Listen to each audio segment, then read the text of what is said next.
comenzar, ahora que ya se han resuelto los problemas técnicos gracias a nuestros técnicos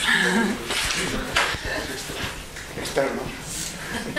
Tenemos una empresa contratada, externa y subcontratada, pero sin dinero. Aquí no hay pagos, solamente cash de comida. Es verdad. Bueno, hoy vamos a hablar de un tema a lo cual yo me voy a referir solamente en el sentido simbólico y periférico, porque luego Carla nos hablará de la película de Kubrick, de Eyes Wide Shut, que como sabéis es la última película que hizo Kubrick antes de morir, y se trata de una película que tiene muchas lecturas, una lectura abierta, y que tiene mucho que ver con, tiene mucho que ver con nuestra profesión, en el sentido de que nos enseña a mirar, ¿no? Nos enseña a mirar sin ver, sin juzgar. Eso que en el yoga se llama Rinpoche. No solamente en el yoga, sino que Husserl, y hablo también de la Rinpoche. La Rinpoche es una cosa que tenemos que practicar todos algunas horas al día, y que consiste en escuchar sin juzgar. Es decir, simplemente escuchar, simplemente ver. Porque si os fijáis, cuando nosotros estamos escuchando algo o mirando algo, estamos poniendo también nuestro propio juicio al lado de lo que vemos, con lo cual lo distorsionamos siempre, ¿no? Esta actitud de Poche es muy beneficiosa para aprender, porque si uno ya lo tiene todo, digamos, metido en cajoncitos, pues, y cuando oye algo nuevo, o cuando le hablan de algo nuevo, se cierra en banda y lo que dice es: no, esto no me cuadra con lo que yo sé, por lo tanto debe ser mentira, ¿no? Es decir, la actitud abierta, la actitud intelectual buena, es la de estar abierto a todo lo nuevo. No importa si es verdadero o falso, lo que importa es que nosotros seamos permeables a esa información, para que más adelante ya veremos si es verdadero o es falso, ¿no? O es útil o es inútil, ¿no? Todo esto de mirar sin ver tiene mucho que ver con escuchar sin juzgar, que es una labor psicoterapéutica. Es lo que los psicoanalistas han llamado siempre escuchar sin tiempo y sin deseo, ¿no? Sin tiempo y sin deseo. Alejarse del furor curandi, del deseo de curar, de ir más allá de lo que la narración nos relata, y un poco estar abierto a cualquier información que nos venga de la simple escucha. Yo, para terminar y darle la bienvenida a Carla, que ya es la segunda vez, tercera vez, que nos deleita con sus investigaciones a propósito de esto que estamos hablando, me gustaría terminar contándoos un cuento zen. Un cuento zen que, por cierto, no es solo zen, sino también está en la mitología griega. Esto es un par de monjes que viven en un monasterio y que discuten sobre si el hombre tiene más placer que la mujer en la relación sexual. Entonces hay un monje que dice que es el hombre el que tiene más deseo y más placer en la relación sexual. Entonces, como no se ponen de acuerdo, lo que hacen es consultar con el maestro, y el maestro escucha al monje A y le dice: usted tiene razón. Luego viene el monje B y le dice lo contrario de lo que había dicho el monje A, y dice: usted tiene razón. Y entonces viene el monje C y dice: oiga, ¿a usted no le parece una contradicción decirle a A que tiene razón y a B que tiene razón? Y dice: usted tiene razón. Eso es la cosa.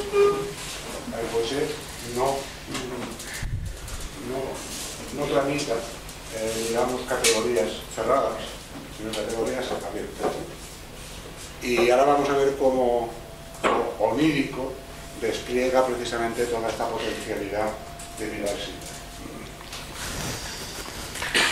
Bueno, a mí cuando Paco me propuso hacer una metaformación sobre esta película, pensé, qué bien, la segunda vez que me toca Kubrick en metaformación, porque hace ya bastante tiempo presenté La naranja mecánica.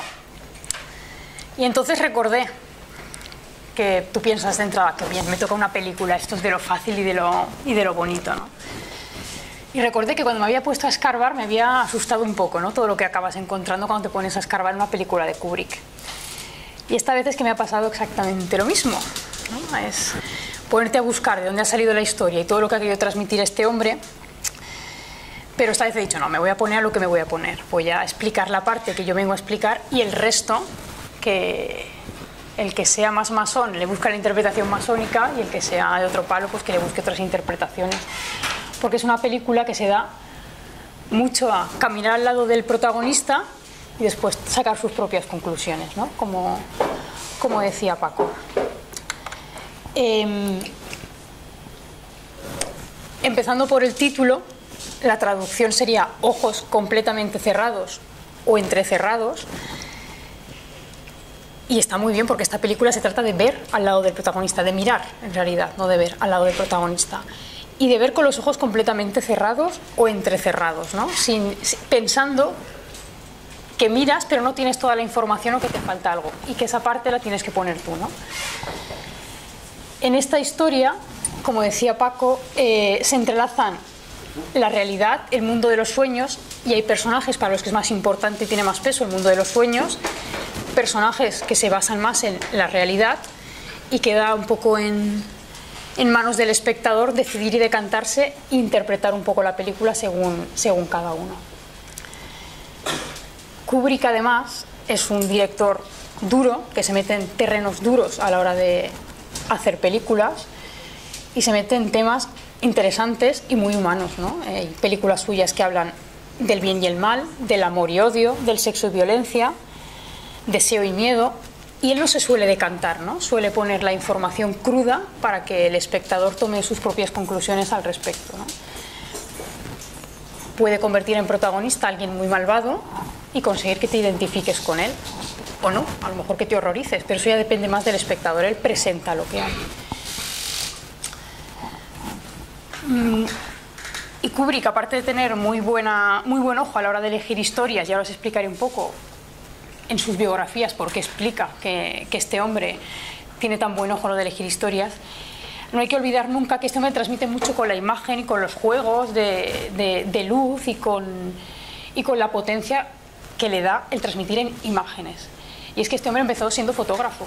Este hombre inicialmente se sacó los cuartos, por un lado jugando al ajedrez en un parque, ganando partidas y que la gente apostara por él, y por otro lado haciendo sus pinitos en fotografía, para lo que fue muy autodidacta.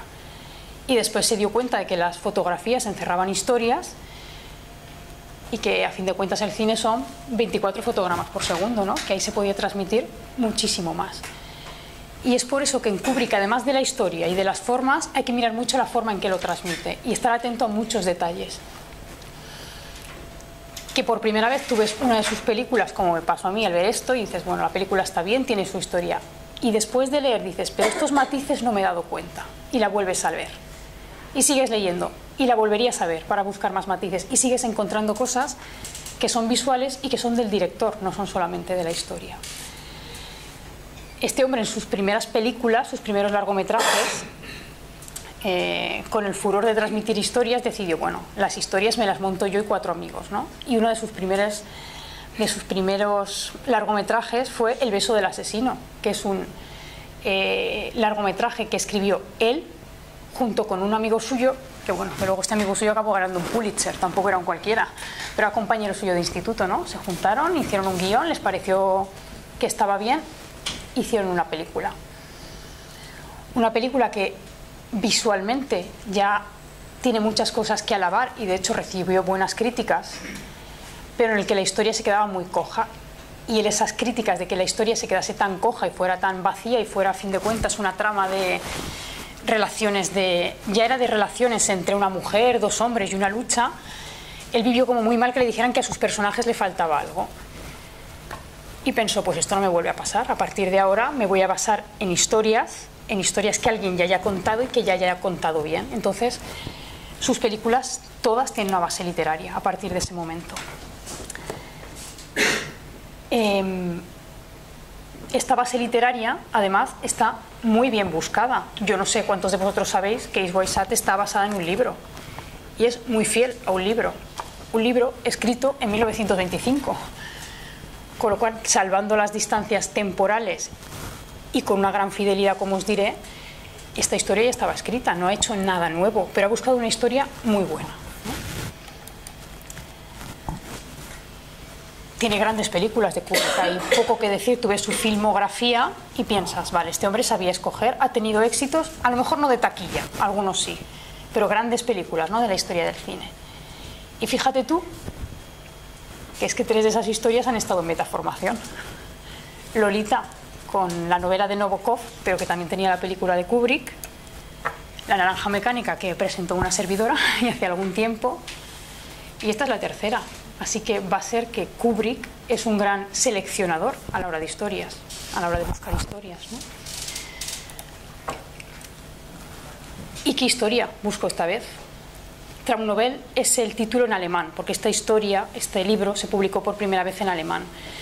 Como os decía, es una historia de 1925-26, ¿no? Ahí se publicó por primera vez. Y eligió muy bien la historia, pero es que eligió muy bien el autor de la historia. Este es el libro en el que está basado, que os recomiendo y es fácil de encontrar. En la Casa del Libro os lo piden y os lo traen. Es finito, fácil de leer y muy actual, porque además tienes, leyendo el libro todo el rato, la historia en mente de la película y dices, no sé quién se lo ha puesto más fácil a quién. Si el autor haciendo una historia tan universal, porque matrimonios sobre los que escribir van a haber siempre, o Kubrick buscando este relato y trayéndonos a la actualidad, ¿no?, que parece un relato como muy actual y con inquietudes también muy actuales. Kubrick leyó esta novela, que en castellano se llama Relato Soñado, a finales de los 60 o principios de los 70, y le encantó, quedó como flasheado con esta historia. Pero en aquel entonces Kubrick era un director que tenía que ganarse los cuartos y pensó que esta historia tan complicada no se le iba a poder vender a nadie, porque era difícil de explicar y de vender el proyecto. Y pensó, bueno, yo la tengo en la recámara y si un día yo soy más independiente y puedo elegir completamente mi trabajo, haré esta historia. Kubrick fue grabando y de repente se encontró con una traba técnica. Él tenía la historia de inteligencia artificial sobre la mesa con el guión terminado para llevarla a cabo y se dio cuenta de que técnicamente esa película no se podía hacer, que le faltaban recursos audiovisuales para todo lo que se tenía que transmitir. Y dijo, espérate, yo tengo aquí otra gran historia para la que no se necesitan todos estos recursos y que puedo convertir, pues eso, en la película que estamos tratando hoy. El autor del libro, Alfred Schnitzler. Mirar en qué época vive. 1862-1931, Viena y Berlín. Origen judío acomodado, un burgués en realidad. Nunca tuvo problemas diarios de los que preocuparse, ¿no? Bien posicionado, médico, como su padre, que ya lo era, aunque a él no le gustaba la medicina, en exceso. Llegó a ejercer de laringólogo. Y durante su formación, tras acabar la facultad, fue ayudante de Theodor Meiner, uno de los maestros de Freud. Y ahora empezamos a ver con quién empezó a coincidir esta persona, ¿no?, y de dónde beben sus fuentes. Ejerció la medicina a pesar de todo, tuvo su cierto éxito como laringólogo, pero él desarrolló paralelamente la carrera como dramaturgo. Se dedicó inicialmente a escribir obras de teatro, novelas y novelas cortas. Y me he saltado algo. No. Este era Arthur Schnitzler. Escribió también una autobiografía hablando de sus años mozos en Viena. Y sus obras, la mayoría de ellas, tratan sobre relaciones de pareja, sobre matrimonio, sobre erotismo, sobre muerte. Son temas duros y profundos sobre los que escribe este hombre. Algunas novelas polémicas, sobre todo, no ya el tema tan del erotismo o de las relaciones de pareja, que tenía en su público, sino cuando llegó a topar con el ejército, ¿no? Que algunos de sus personajes eran tenientes del ejército o altos mandos del ejército que conquistaban a dulces niñas, y bueno, eso como que removió más a la moral de la época, hasta el punto de que él era médico del ejército en la reserva y lo expulsaron, ¿no? Por meterse con el cuerpo. Este hombre, que es tanto de profundizar en relaciones entre hombres y mujeres en sus trabajos, creó también modelos de personaje y modelos de, sobre todo modelos de mujer. Escribió mucho sobre personajes femeninos y llegó a crear el personaje de la niña dulce que aparece en varios de sus relatos y cuya puesta en escena y explicación es muy similar a las ninfulas que contaba Nabokov, y que en Ice White Sat aparece este personaje. Y también trataba de otros modelos de mujer. También hay personajes suyos femeninos que son más del estilo femme fatale, ¿no? Que diríamos en estos momentos. Y después tiene una novela también muy interesante y que de hecho con más éxito que esta hasta el momento de la película, que se llama La Ronda, y que una vez más es de relaciones entre hombres y mujeres. Este libro son 10 escenas, es una obra de teatro en el que aparecen 10 parejas. 10 parejas en las que se repiten algunos de los protagonistas. Empieza la prostituta con el soldado y hay una escena erótica, de amor, de pareja. Termina esa escena y aparece el mismo soldado con el siguiente personaje, con la sirvienta. Y iba exponiendo modelos de relación muy diferentes, ¿no? Entre hombres y mujeres. Así que Arthur, que se definía a sí mismo como un hipocondríaco del amor, se dedicó a escribir sobre ello, ¿no? Y este hipocondríaco del amor tenía una vida privada que cuando te lees algunas biografías cortas que he podido repasar yo, acabas entendiendo algunos de sus personajes y de cómo llega a desarrollarlos. Este hombre, que no se casa hasta los 41 años, lleva una vida más o menos disoluta, de mujeriego, de persona que triunfa, a pesar de los pesares de su padre, que era un hombre con una moral muy rígida, muy recto, que cuando se enteró o se dio cuenta de que le empezaban a gustar las mujeres, lo tuvo durante varias horas repasando un tratado sobre sífilis, ¿no? Para disuadirlo un poco del lado más libertino. Tuvo diversas amantes, algunas de ellas fallecieron jóvenes, una se suicidó, y se supone que ese tipo de relaciones le marcaron mucho y le hicieron investigar un poco en los modelos femeninos sobre todo, porque como os decía es muy de escribir sobre mujeres. Se casó, tuvo 2 hijos, una antes del matrimonio pero con la misma mujer, y una de sus propias hijas, la más joven, recién casada, apenas con 20 años, se suicidó, ¿no? Poco después de casarse. Y parece ser que el fenómeno del suicidio, de las relaciones, de las muertes en la juventud es algo que marcaron mucho a este autor. Conoció a Freud, fue un contemporáneo de Freud, ambos conocían su obra, llegaron a conocerse en persona y mantuvieron una relación por correspondencia que además después se publicó. Parece ser que había más admiración de Freud hacia el autor que del autor hacia Freud, ¿no? Freud lo llegó a describir como su doble literario, y Schnitzler, sin embargo, aunque utilizaba alguna de las teorías de Freud y yo creo que las aplicaba muy bien en sus novelas, llegó en tono socarrón a bromear diciendo que él le sacaba más rendimiento económico al psicoanálisis que el propio Freud. En la Viena de la época, en la Alemania de la época, este hombre tuvo otras relaciones interesantes, por ejemplo con luego Andreas Salomé, ¿no? Y se movía un poco en ese círculo y llegó a conocer a Nietzsche. Era un hombre que, en cuanto a fuentes de las que beber, tenía algunas muy interesantes. Y en 1925 escribe esta novela, ¿no? El Traumnovelle, el relato soñado. A mí me ha sorprendido mucho. Vi antes la película y después encontré la novela, lo fieles que son una historia a la otra, ¿no? Cosas que a ti te parece que brillante es Kubrick y que ya un señor en 1925 estuviera viendo exactamente lo mismo, e insisto, con una fidelidad asombrosa. Es cierto que temporalmente no pueden estar ubicadas en los mismos tiempos, pero vamos, es un matrimonio vienés de burgués, bien acomodado, al igual que en la película. El protagonista es médico, solamente le ha cambiado el nombre, en la novela es Fridolin, y la esposa es también ama de casa, una mujer atractiva, que se llama Albertine en el libro y Alice en la película.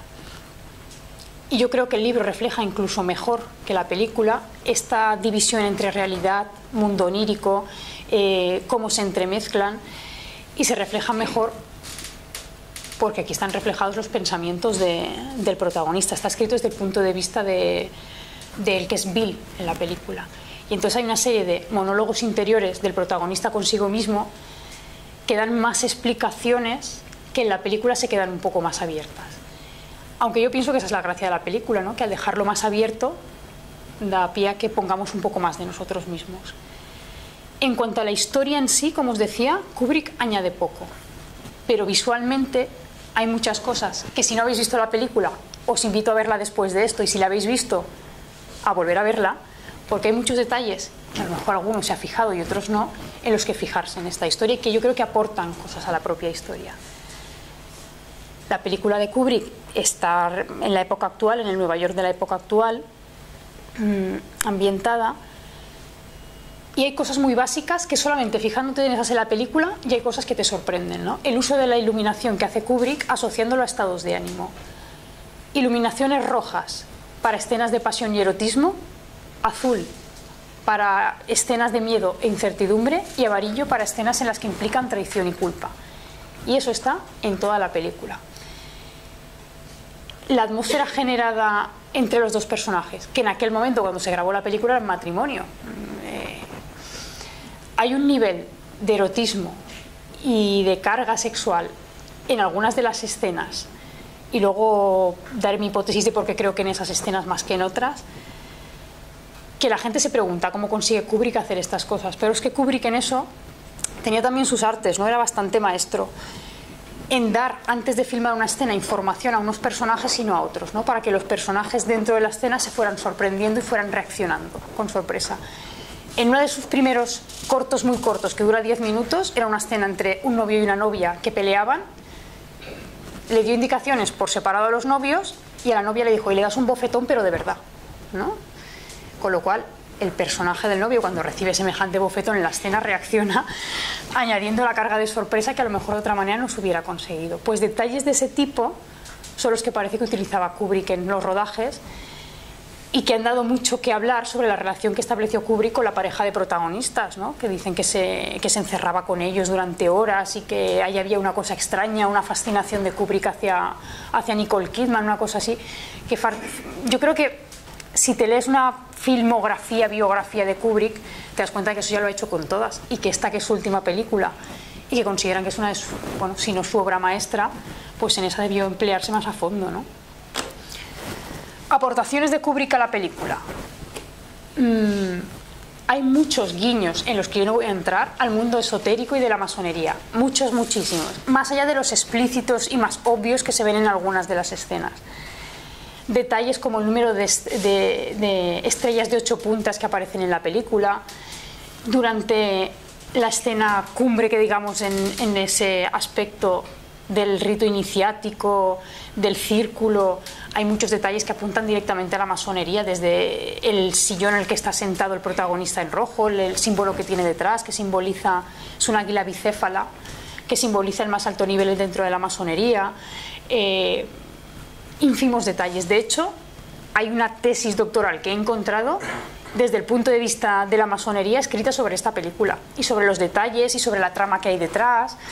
Hay una serie de teorías increíbles. También hay otra lectura de esta película sobre la que hay mucho escrito y la que tampoco entraré, que eso sí que se ve mucho más que en el libro, y es la diferencia entre clases sociales, el manejo del dinero, por ejemplo, del protagonista cuando se relaciona con clases sociales más bajas, la separación a esos niveles. Bueno, en eso yo tampoco voy a entrar, me voy a centrar un poquito más en el aspecto psicológico, dijéramos, de la película. Y por si acaso queda alguien que no la haya visto, o para refrescar, voy a ir cortando un poco las escenas y contándoos un poco la historia de esta película, que a grandes rasgos tú te lees una sinopsis y es historia de un matrimonio convencional que parece que entra en crisis a partir de una historia de celos y de fantasías sexuales. Esta película, que se estrenó póstuma, yo creo que en su momento no se orientó bien de cara al público al que iba dirigida, porque si tú ves el tráiler de la película en su momento, dan mucho hincapié a las escenas de desnudos entre Nicole Kidman y Tom Cruise, y con la musiquita de fondo y todo, como que va a ser todo muy erótico, festivo, y después esta película tiene su parte, pero en ese sentido se queda coja, no sirve para eso esta película. Entonces el gran público fue y se encontró una película que es lenta y que además no va tanto de sexo como la gente se creía, ¿no? Entonces en ese sentido a ese público le decepcionó. Yo creo que al público que se para mirarla 2 veces en lugar de una, le vas encontrando poco a poco más el gustillo. Y la película empieza presentándote el matrimonio, ¿no? Una escena como muy normal de ambos personajes preparándose para acudir a una fiesta, pero que en esta relación cordial ya te va dejando caer cosas, ¿no? Por ejemplo, en esta primera escena en la que ellos se están arreglando, Nicole Kidman se pone despampanante para ir a esa fiesta y su marido ni siquiera la mira, ¿no? Ella le pregunta cómo estoy y él le contesta perfecta sin dirigirle la mirada. Ella se lo hace notar y dice, ni siquiera me has mirado, siempre estás perfecta sin mirarla, ¿no? Es un poco que te va dejando caer detalles de cómo se pueden estar moviendo estos dos personajes en ese momento de la relación. El momento de la fiesta, que es una fiesta de Navidad espectacular en una mansión de uno de los pacientes del protagonista, de Bill, que es médico, le invita a una fiesta y se encuentra como una fiesta muy fastuosa, ¿no? Y la parte interesante de esta fiesta son las 2 escenas de seducción por separado de los 2 protagonistas. Se separan, él acaba hablando, busca hablar con 2 modelos y protagoniza una escena de seducción, para mi gusto un poquito burda, ¿no? Muy de dejarse querer, de coqueteo, y sin embargo la escena de seducción de ella me parece mucho más elaborada y con mucha más miga, ¿no? Y bueno, como que ella se implica más, se entrega más, y sin embargo al final ella es mucho más rotunda, dejando claro que esto es seducción y punto, y diciéndole que no al amante que le surge, y a él lo interrumpen, no sabemos lo que acabaría diciendo, ¿no? Le llaman para que atienda al anfitrión de la fiesta y no se sabe si se acabaría yendo con las modelos o no se acabaría yendo. En esta interpretación, en esta parte que es el inicio de la película, a mí ya me llama mucho más la atención el personaje femenino y cómo lo despliega Nicole Kidman que el personaje de él, que me parece pues eso, que está, que hace, pero que se implica poco, ¿no? Que da como poca miga. Le interrumpen cuando parece que se va a ir con las modelos porque el anfitrión de la fiesta tiene un pequeño problema, ¿no? Y el pequeño problema es que la prostituta con la que estaba pues ha quedado inconsciente, o sea, ha metido droga y está ahí en un estado de semi-inconsciencia. Él llega, atiende muy profesionalmente a la chica desnuda y se pone muy en el papel de médico, ¿no? En el papel de médico ingenuo además, ¿no? Se arrodilla al lado de la paciente y tú deberías cuidarte, métete en un centro de desintoxicación y abandona las drogas. Él, por el tema de la confidencialidad, después no le dice directamente a su esposa dónde ha estado en ese rato que desaparece, pero su esposa al final se lo pregunta. Vuelven a casa, están aparentemente bien, relajados, hasta el punto de que fuman hierba juntos, y en ese punto de desinhibición que da el tema de las drogas empieza una pelea aparentemente muy inocente, pero que se va siguiendo los diálogos como con mucha amiga, ¿no? A raíz de que ella le pregunta ¿dónde te metiste tú con esas 2 en la fiesta? Y la respuesta de él de ¿y tú qué hacías con el otro con el que bailabas? Dan una serie de información sobre el estado de la pareja en ese momento, en la que ella al final lo que le acaba recriminando, acaba saliendo ahí una situación de tú no eres celoso, de cómo está la sensación en ese momento, y hay una frase muy buena en la que ella le recrimina que no está celoso porque estás muy seguro de ti mismo, y él aparentemente muy bien le contesta no, estoy seguro de ti, cariño, ¿no? Y esa respuesta de él provoca una reacción en ella de tú realmente no me conoces, es lo que le acaba diciendo, ni a mí ni a las mujeres, ¿no? Tú no, si supierais lo que pasa realmente por nuestras cabezas, es la frase que él utiliza. Y como parece que él no acaba de reaccionar, ella lo que hace es pasar a revelarle una fantasía sexual. La ubica en el tiempo, estábamos de vacaciones tú y yo, cariño, juntos, muy bien, y me crucé con un oficial de la Marina que solamente con mirarme hubiera conseguido que yo te dejara a ti y dejara a la niña. Y lo cuenta muy bien, y lo vive muy bien Nicole Kidman en esta escena. Y en ese momento da un poco la sensación de que el personaje de Bill no reconoce a su mujer, la persona que le hace esa revelación. Se queda como un poco en shock después de eso. Esta mujer, que es mi esposa, fiel y madre de mi hija, de repente me dice que lo dejaría todo. No entiendo. No entiendo. Y se queda, pues eso, mi sensación es que se queda como en estado de shock. Y es a partir de este momento en el que da la sensación de que empieza como un paseo onírico, ¿no? Que él pierde un poco de sentido de si lo que está viviendo es real o no es real, y que además el director de la película consigue que el espectador le ocurra lo mismo metiendo estas imágenes en su mente. Él empieza a tener como imágenes intrusivas de cómo sería esa supuesta infidelidad si se hubiera llevado a cabo, y empieza a ver a su mujer con este oficial de la Marina retozando, ¿no? Imaginándose una escena más o menos tórrida. Mi sensación en ese momento es que el personaje se queda en shock. Él sale de su casa en ese momento, se corta la pelea porque recibe una llamada al médico, ¿no? Él le dicen que un paciente suyo ha fallecido y que tiene que ir a su casa a presentarse. Y en esa sensación que está él de asumir la revelación que le acaba de hacer su mujer, en esta otra casa él se encuentra como al otro lado, ¿no? Como una situación que le corrobora que lo que dice su mujer es cierto, que no se lo ha inventado, que esas cosas pasan en la cabeza de las mujeres. Él se ve al otro lado, llega, su paciente ha fallecido y su hija, en ese estado de shock de mi padre acaba de morir, le confiesa que a pesar de que está a punto de casarse con otro hombre y que está enamorada, si él se lo pidiera, lo dejaría todo.